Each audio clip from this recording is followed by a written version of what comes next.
À un jour près, cette 9e journée de mobilisation contre la réforme des retraites coïncidait avec la date marquant les 2 mois du mouvement en France.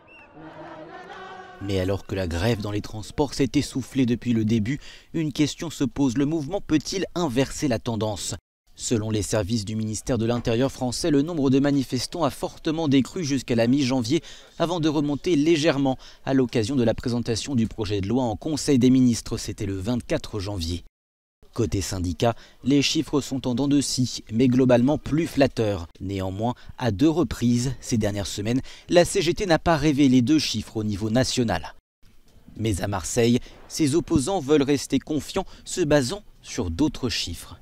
On peut trouver au moins dans la plupart des sondages une moyenne de 60% d'opinion publique pour le mouvement.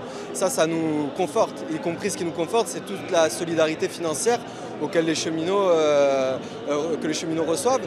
Et donc ça montre bien qu'il y a une opposition majoritaire dans le pays, ça montre bien qu'y compris on doit continuer. Continuer et faire pression sur le gouvernement alors que les travaux ont démarré cette semaine au sein de la commission spéciale de l'Assemblée nationale qui doit examiner plus de 20 000 amendements, dont 19 000 sont issus des rangs de la France insoumise, le parti de Jean-Luc Mélenchon qui a un message à adresser au président. Il lui reste une alternative à mes yeux, ou bien il retire son projet, ou bien il pense que c'est tellement vital, tellement important pour le pays.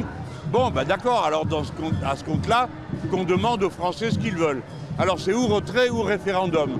Côté grève, le trafic des trains est quasiment revenu à la normale. Mais si les grévistes ont délaissé le secteur des transports, c'est pour mieux se rabattre sur d'autres.